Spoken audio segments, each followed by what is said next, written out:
Okay. So let's just think for a moment about inflation, normal inflation now. So imagine, say, for example, we have a lambda phi to the fourth or m squared phi squared potential, and then the universe expands driven by the potential energy of the scalar field. So inflation has a couple of key successes, well, maybe two or more. One of which is certainly it solves the large amplitude homogeneity problem. So it explains why the universe is basically the same in multiple directions, basically by adding on a fraction more time before the Big Bang to allow causal contact between different regions. It also solves the inhomogeneity problem, basically by allowing small quantum fluctuations to generate that then give the perturbations we see in our universe. And it does have some problems with initial conditions. How did inflation start? So stochastic eternal inflation basically is an attempt to use the small fluctuations when they are much larger, so at higher energy values, and allowing lots more time to occur before the Big Bang, to basically allow like chaos to occur in some ways, and basically to wash away this initial condition problem. So we use some of the successes in a different regime to try and explain why we might end up with a universe that appears like our own. And volume weighting is a key piece of this picture, and the idea is that if you have a lot of, if you have some inflation trajectories that have a lot of, that happen to inflate a lot, then they kind of dominate the spatial, the volume of the universe, and therefore should be counted more heavily. So you do end up with this Youngness paradox, though, which is the problem that basically, in its normal form, universes that have evolved less will have formed later. So there was, if they came from a universe which had a lot of inflation, then there would be many more of these. So basically, a typical low-energy observer should be the youngest possible observers that you could imagine in the universe. So they would see like a hotter CMB than maybe we should. This is with proper time volume weighting. Now, an extreme version of this Youngness paradox, though, basically says, well, why doesn't a typical observer in their past basically see the scalar field basically jumping up to very high Planck energy density as soon as it can do in the past? Because that would basically correspond to lots more inflation, therefore lots more volume. So if that was the case, then of course you'd lose all the nice predictions that inflation made about the density perturbations.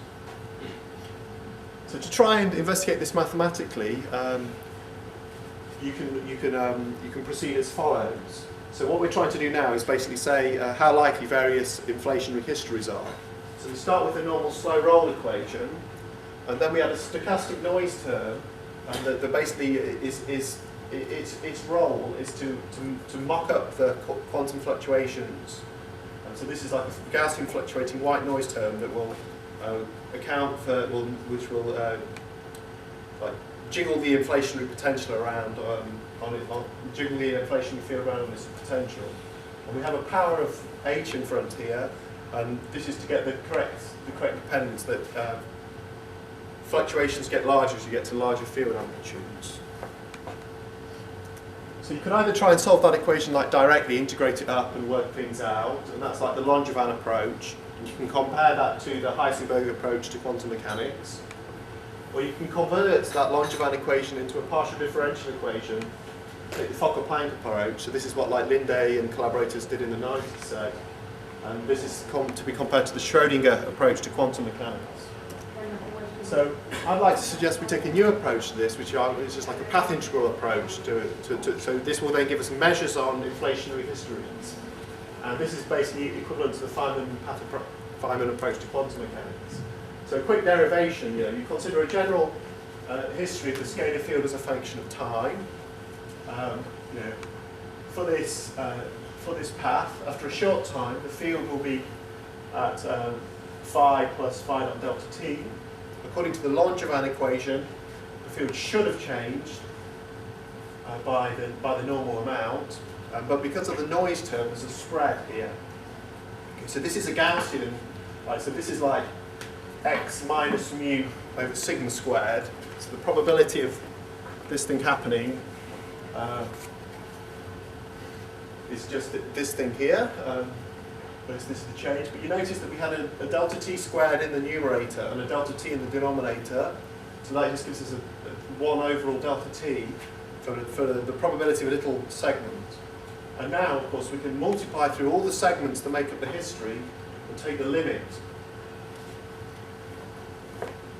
So we obtain a probability measure for an inflationary history with basically so it's just like a normal 1D problem with a Lagrangian. Now, we haven't talked about volume weighting in this construction yet, but we can do that by taking our measure on histories and then reweighting that by putting in the volume term. So the volume is just e to the integral 3ht, and so we can put this in, and we basically obtain a measure for volume-weighted stochastic inflation. So we can say the volume-weighted probability for any conceivable history in this model is given by e to the minus s, where s is this Lagrangian that is local in time and very easy to calculate.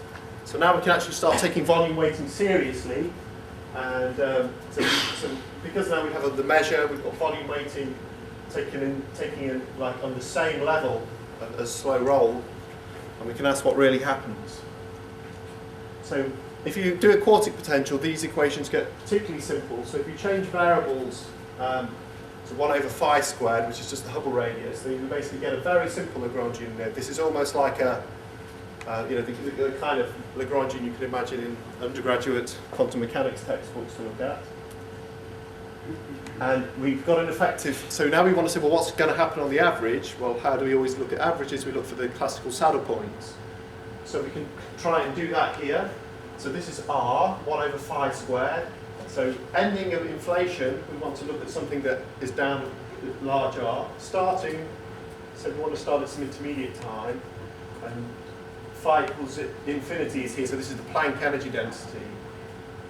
And so we need to know, basically, if we want to know how you typically go from some initial condition to the end of inflation in a given time, we need to find a saddle point solution on this effective potential that starts where we're interested in and ends in the time we wait for.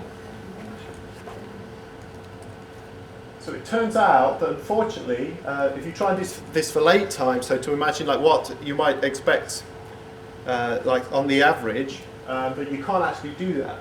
So I'll just put this up as like a flash. But basically, saddle points don't always have to be real. You can have saddle points in the complex plane, and they can be good approximations to the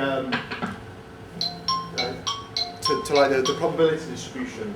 So it's possible that inflation, well, basically the best way to think about volume-weighted eternal inflation is via a distortion into the complex plane.